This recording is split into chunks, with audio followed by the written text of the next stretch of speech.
March 8th, 2023. Yet we're starting a little early and we're going to go a little longer as we believe that women should be celebrated every day of the year.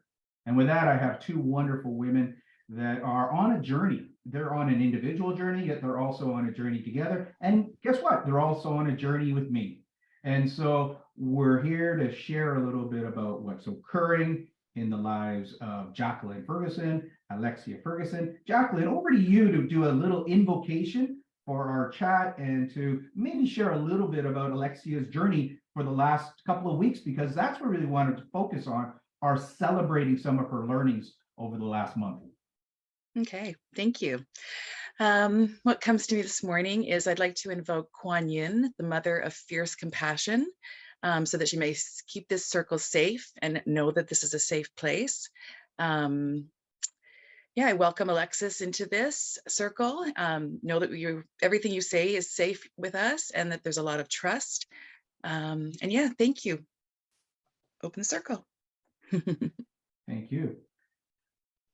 Alexis, you've been on a great journey over the last couple of weeks. Tell us a little bit about where you've been and what you've been experiencing, and let's move forward with today's concept of embracing equity and also learning, development, and healing.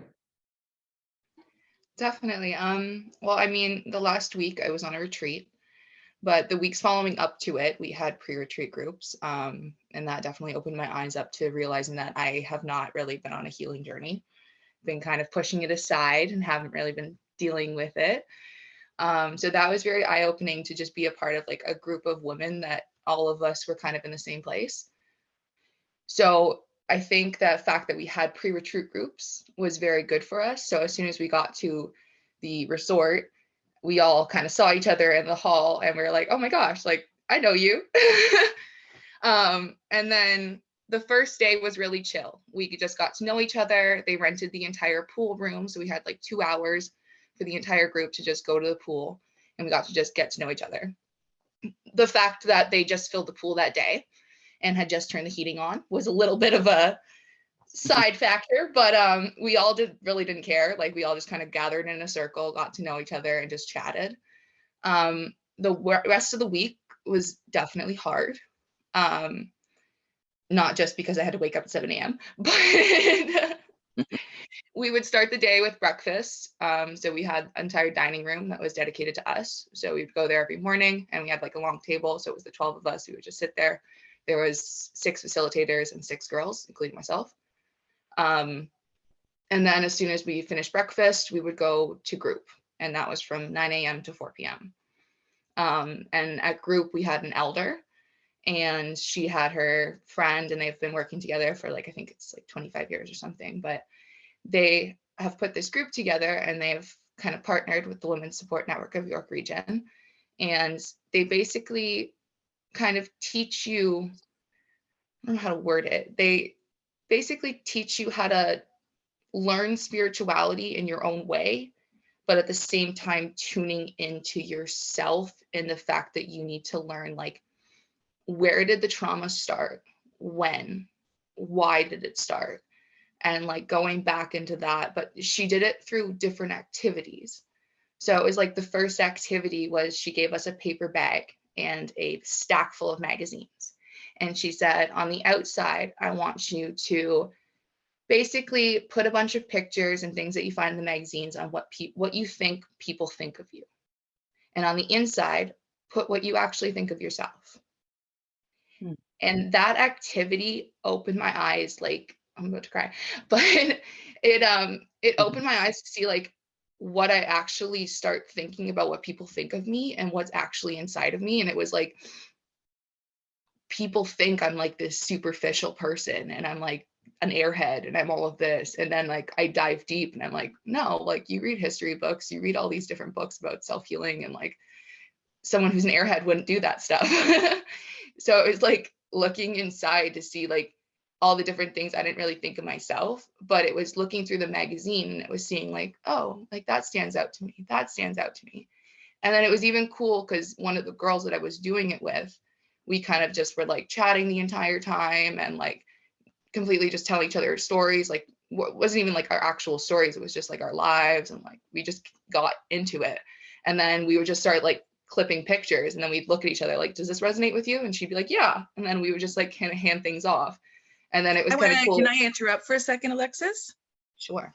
Because one of the really important words you used about being in the pool was circle. And so, and with other women. So what is it about standing in the circle or being in the circle with all of these other women that resonated with you? I think it just opened us up. Like for me, I always kind of stand guarded, and I always don't really like open myself up, but us all like standing around one another and just talking to one another, nobody felt like bigger or smaller than one another. We were all just like together. Equal. Yeah, exactly. And I guess that's what Jacqueline, when she started with, it's inviting equality so that everybody has a voice, and there is an attempt not to judge, yet there's probably a human dynamic of judging, yet we hold our judgments and we respect the journey, we respect the words, and we respect the perspectives. And when you're doing that exercise that you're talking about, cutting pictures and inside out, it's your feeling, and maybe it's the first time you've even gone into expressing it this way, and that it's not a aggressive way to do it. It's a curious way to explore it. So move forward, please, and share a little bit about going through the finding what's inside out, and perhaps a distinction or a learning you got from that process. Yeah, I mean, I burned the paper bag at our ending ceremony and graduation. I kind of just crumpled up in a ball and threw it, and I said, bye, bitch. It burns. But yeah, on the outside, I definitely saw like what I put was like jewels. I found a big, huge balloon that was like, and then the next page it was the balloon deflated, but it was all talking about like we're all inside our heads completely. But I put that on there. But then on the inside, it was where like I really kind of looked within. Because I found this picture, and it was this guy standing on top of a mountain, and you can tell he was like thousands of feet in the air, and he was just standing there with his arms up in the air, and it was the sun going down, and he just looked like he was like on top of the world. He technically was, but I just saw that photo and I was like, that's where I want to be. Maybe not on top of a mountain because I have a fear of heights, but I want to be on top of the world. Like I want to wake up in the morning and I want to feel like I can conquer the day. Like the day's not a dread. It's I'd love your mom to interject, because I've heard her say the story about being the airhead and perhaps even having the hair that's out there. And when you hear Alexis share that, Jacqueline, what sort of comes to mind, or what pops for you there? For me, I wonder if, because I think I gave her a lot of confidence growing up, but at the same time, is that is that a generational trauma that's coming through? So is it, not just me, it's Alexis, it maybe was my grandmother, and it comes to what you're talking about for International Women's Day, is the equity, embracing the equity or equality that, for thousands of years, women have not been treated equally. We have not had the same opportunities as men. So is that where that airhead perception comes in, that I could go for the same job as my brother and be as qualified as him or any brother, and he would get $20,000 a year more than me, or I might not get the leadership role because I am a woman. So that's what that kind of opens up to me, is that we have to break that trauma. We have to now evolve. And with the activities that you did at that retreat, Alexis, I think that that's very helpful in being sisters and being together, and in a non-judgmental way and in a circle, and that there's trust there that you can be your authentic self, the inside you, and you can be on top of the world. And so we're embracing equity, Alexis. And when you hear that term, or take us along further part of the weekend that you were there. You were there for 3 days, 2 days, and share 6 a little days. bit about some of the other learnings or discoveries that you had from interaction with other women, being led by an elder, being challenged with tears. And usually when your mom and I have chats, both of us end up having tears. And we actually now look at tears as being raindrops into the oceans of healing, as opposed to anything to be embarrassed about or shameful about. It's actually part of our healing. And maybe share a little bit of some of the experiences that you had and what rainbows you got to see after the tears. It's funny you say that. So about 3 of us out of 6, as soon as we got to the first day of group, we're like, we don't cry. We don't cry for ourselves. We only cry for other people. Like, we have no emotion. I think by the 3rd day, one of those girls was like completely breaking down in group. And by the time she broke down, all 6 of us are just sitting there with the Kleenex, and we're all just have tears coming from our eyes. And it was cool because I don't like feeling my feelings. I push them aside. But the elder, she kind of like, every time someone would cry, she would tell who in the room was the most emotional. And then she would go and she would sit next to them. And we had a lot of rules. So the facilitators and stuff, they weren't allowed to touch us. They had to ask first. So she would come over, she would ask if she could put her hand on their back. And then she would sit there and she would teach us breathing techniques. And then she would, after we've like calmed down, she would sit there and she'd be like, okay, now you need to dig deep. What triggered the crying? Because something someone said had to trigger it. So what's the thought process that went through your head? And by those people going through the things that was going through their head, it made everyone else cry, because they're like, holy crap, I haven't thought of these things, but these are things that are resonating with me. And then being in a group of people that were all feeling the same things, it was kind of cool because we knew we could trust one another. We kind of established that in the circle and the swimming pool. I was telling my mom, as soon as we kind of initiated that we all believe in UFOs and aliens and that we could all take over the government, the 6 of us, we kind of agreed that we were like a sisterhood. So by like that time that she started to cry, it was really eye-opening. And then the elder gave everybody a Kleenex and was like, okay, blow whatever's out of your mouth or nose. And then she gave a garbage can to the girl who bawled her eyes out. And she said, now you're going to force yourself to cough. It's going to be a minute. You're just going to force yourself to cough. If there's whatever comes up, nobody's going to judge you. And it was just releasing everything that came up. And apparently when you cry, whatever comes in your nose, the mucus, out because that's bad energy and stuff. So that was even like really cool to learn that, because I always believe like, just suck it down. Just no, don't cry. Yeah. That's awesome. But yeah. Again, it's an invitation to whoever might be watching today. And if you have that experience, the next time, if you do get triggered and you cry, instead of holding it in, go to the toilet or go to the shower and just blast it all out. And you'll feel totally different, because you're changing the physiology, the soul, the spirit, and it's so cathartic. So that's brilliant. What was sort of the next phase of discovery? Because again, working with a team, working with a group, that's why so much of soul work is done in soul clusters, is done with people. It's divine masculine, divine feminine, as we have both. Mm-hmm. And in many ways, if our divine feminine is wounded, or divine masculine is there's a toxicity in not being in the greatest flow. And that is part of perhaps our soul journey. And as we're embracing equity, embracing both the masculine side and the feminine side, I'm curious of the way the elder may have managed or shared a little bit of that as you went through the weekend. Yeah, so each day was like a different hemisphere. So we started with like the northern doorway, eastern doorway, everything like that. So as soon as we got control of the emotional, we kind of went to like the physical, mental. And that, I think, was the worst day for all of us.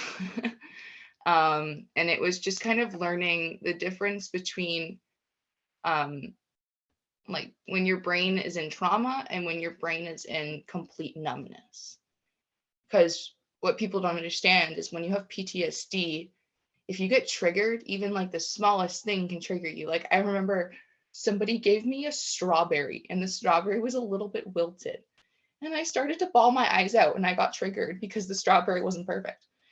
But like, it's understanding that when your brain goes to that 5%, it's only acting on literally 5% brain power.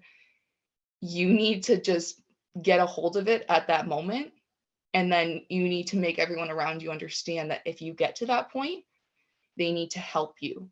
And if they start to kind of trigger it a little bit more, what they don't understand is that 5% starts declining. And what happens when that 5% gets to 1%? That person blacks out. They're not acting on any more brain power. They have nothing left.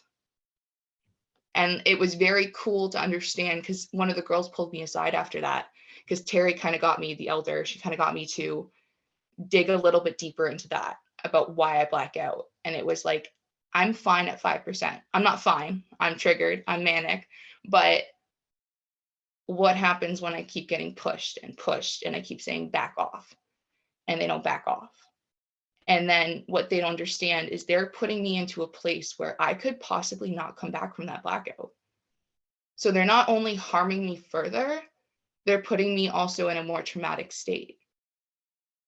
And it was cool because after the fact that I explained all that, one of the girls pulled me aside and she bawled her eyes out and she's like, nobody's explained it that way. And I was like, what do you mean? And she's like, that happens to me.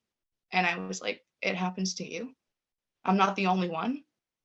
Because when that happens to me, everyone around me is like, you're crazy, you're this, you're that, you need to control yourself, you need to get your stuff together. And I'm like, I don't know how.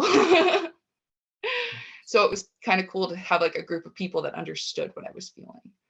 Your explanation of post-traumatic stress disorder or PTSD, and it can help so many people. It's so inspiring and informative. So I'm really grateful you went through that and that you're able to share it now. And if the tears welled up in all of us, because guess what? We have gone through trauma. Our parents have gone through trauma. Our ancestors have gone through trauma. The way we deal with it, the way we dealt with it, most often not aware. And so there's a survival, there's a fight or flight. And it sounds like you've now got these added distinctions and these new experiences and this community of people that are going to be serving. And I guess that's as you continued throughout the weekend, was there a point where you sort of just were able to pat yourself on the shoulder, or as International Women's Day is, embrace yourself in a way that allows you to feel somewhat reborn, or what word would be used in the circles that you were discussing? Yeah, I mean, I'm not gonna lie, I was kind of beating myself up the entire 5 days I was there, because I teared up for other people, but I didn't cry for myself. I teared up a little bit because some things resonated with me. You know, I felt the emotion in the room. And then it was the final day, and we lit the fire. We did our opening drum ceremony. We sang our song. And then they all made us write a letter. And that one day that girl cried, it was because she thought back to her 5-year-old self. And that's when her trauma started. And all of us in the room teared up because we all realized that's when all of our trauma started. When we look back, that's when we realized like we weren't feeling exactly loved. We weren't maybe in the space that we should have been. Like there was just so many things that factored in, but that's when we look back, that's where we can remember it starting. And because of that feeling, my letter, it's 2 pages long, but I wrote a letter to my 5-year-old self. And I just basically told her, going back, like going forward, the things you're going to go through, it's not your fault. You are loved. And like there's things in this world that are not going to be in your favor, but to just kind of take it full force. And no matter what, understand that the things that happen to you, just go through it. Like you don't need to take it to heart, right? And I remember throwing it back into the fire, and just because one of the things we learned was the way our brain is. And I like the way that one of the girls kind of explained it, one of the facilitators. And she said, imagine you're walking down a path. It's like completely not paved, it's completely mowed, green grass. You keep walking down this path your entire life. Now imagine you look to your right and there's this new path. It's pretty high in grass, you know, it has to be walked over a few times for it to start getting like be able to walk on or whatever.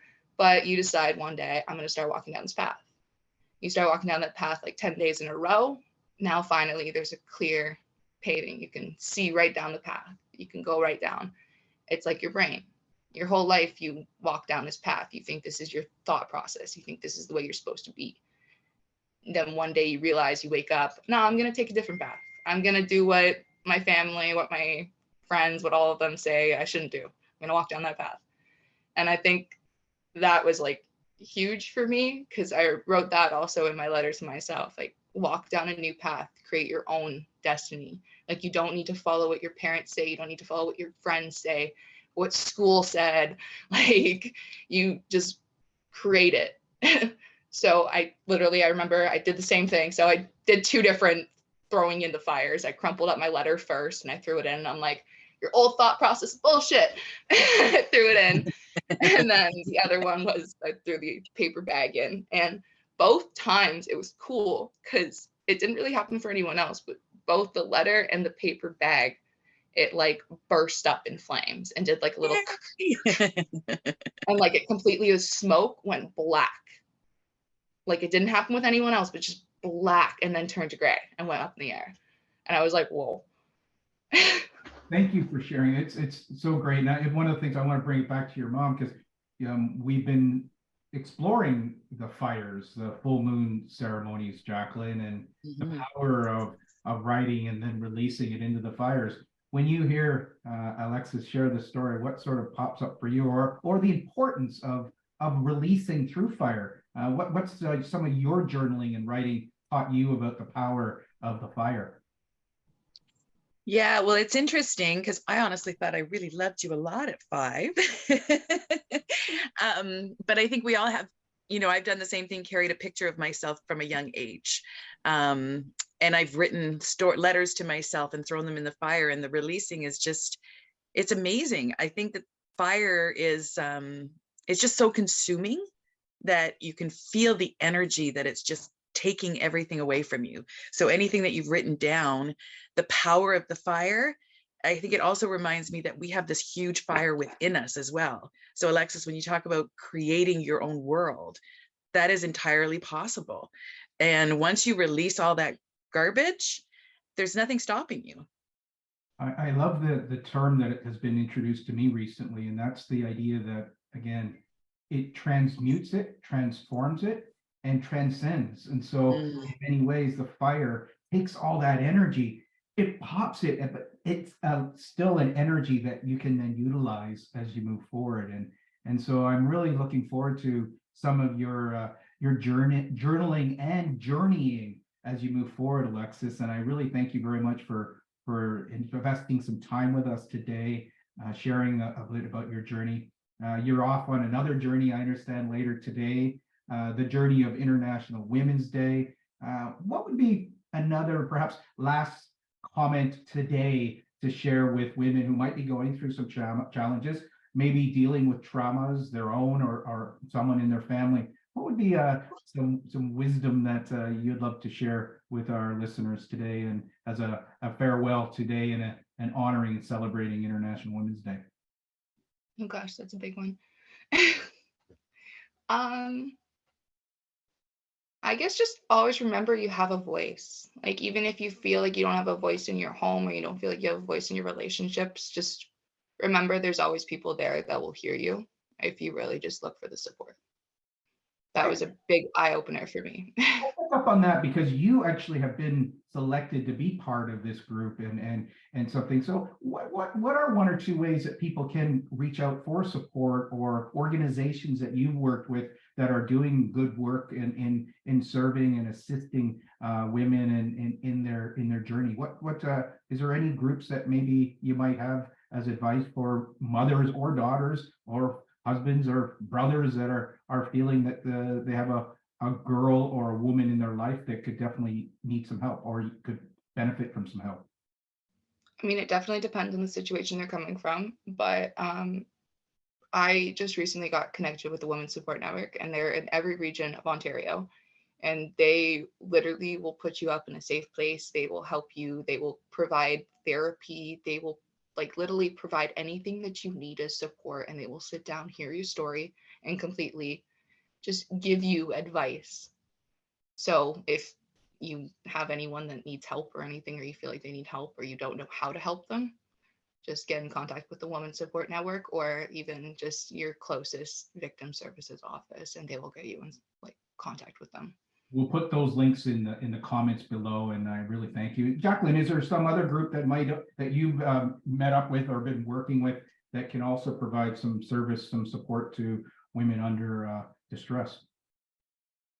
Well, I do a lot of work with Rising Angels. And that's actually something I'll put out there, that they have a high tea fundraiser on April 29th. It's a lot of fun. It's in Brampton, Ontario. So if you're in for supporting, but they've been an excellent support group for myself and for Alexis. I think if it's okay, we've got a couple of minutes. I want to ask Alexis, because you told us this journey, but one of the things I'd like to ask you to share with us is finding your spirit animal and how that helped you this week. Yeah, it was interesting. I was like sitting there before the meditation. I'm like, it's going to be a bear. It's going to be a wolf. It's going to be something big and ferocious. And then I'm sitting there and she's like, okay, now go to your safe space. And I'm in my meditation. I'm sitting there in my favorite forest. I'm just meditating beside a tree. And then my brain's like, no, you're not. And it just starts. I don't know if you've ever like swiped really fast through your camera roll. That's like what my brain started to do. And it took me to a place I'd never been, but I'd only seen photos. And it was the mountains in Alberta. And I was on a brown horse, which was weird because I'd never ridden a horse before. But I'd recognize the horse because it was a horse that I'd been on when I worked at the horse, like I worked with at the horse farm. And then she started to think, and she's like, okay, now picture the orb in front of you. It's glowing, it's coming towards you. And the next thing you know, this white horse just ran out of the forest and was just running at me like this wild, you could tell it was a wild horse. And then I don't even know what happened, but I ended up on it. And then I started looking at it and it had these marks on it. And it had one in its face, one in its kind of like shoulder, and then two on its like stomach and back. And when I told the elder about that, she said, now you need to dig deeper, because most spirit animals don't have birthmarks, because that's what I called it. She's like, it's either a birthmark, a scuff, or something happened to it. So you need to like talk to your spirit animal and figure that out. And I haven't done that yet, but I thought it was very cool that it was a horse, because I've always been drawn to horses, but I'd never really understood why. And I've never seen a white horse like up close. So like to see a spirit animal and to see that detail in it, it was like, I didn't realize my mind could go that place, but yeah. Well, I've just got goosebumps, and I so look forward to following up with you in future chats about your spirit animal, your interpretation of the spots, the guides, the work that you're doing on yourself and with your team. And it's just so inspiring. And thank you so much. Jacqueline, is there a follow-up question, or what would you like to do perhaps as a completion to today's session, a blessing or an exit comment? No, I think I was actually going to invite Alexis maybe to do the closing, because she just went through this full experience, and she can maybe share some of the stuff that the elder shared. Brilliant. Thank you. Alexis? Well, yeah. So to start every single day, she had the ceremonial tobacco that was freshly homegrown and everything. And then we each got so we would put the tobacco in our hands. We would do the opening ceremony. We'd bless the water and we would bless the berries, and we'd eat the berries, drink the water, and then put the tobacco in a bowl. And then at the end of each day, I was typically the one to take it because I was the nature person. So you would have to take the offerings to Mother Nature and just thank her for everything that you learned that day, and then give it back to Mother Nature and just say any bad energy or anything that we learned today, like that needs to be taken away, take it away from us. But yeah, we would kind of just say like a closing prayer and just so. Do you have a closing prayer you could share with us? Yeah, I guess. Well, it's a Sunday, so let's just bless the rest of this week and thank all of our ancestors and elders and everyone up above that is watching over us, that we have an amazing week, and everything that we learned today and everything that we learn moving forward, let's have gratitude for. And thank you, Dave. Thank you, Jacqueline, for today it was very nice to open up about what happened last week. And I personally would like to just close out what happened last week and start moving forward with my journey. Thank you. Thank you. Beautiful. And there's a little add-on that I'll share that has just been introduced to me, and it's thank you, thank you, thank you, love you, love you, love you. And it's just been something that has just been so nice when I first read it and then practiced it, and it's added a whole new dimension. Thank you, thank you, thank you, love you, love you, love you. And that was absolutely wonderful as a start to kick off our journey with International Women's Day, week, month, year, forever, because we're here to celebrate the relationship with our divine feminine and invite the divine masculine to come to a beautiful dance of supporting and nurturing the good life. Thank you very much, Jacqueline. Thank you, Alexis. Thank you. Thank you. Thank you. Love you, love you, love you. Thank you. Love you. Love you. Love you.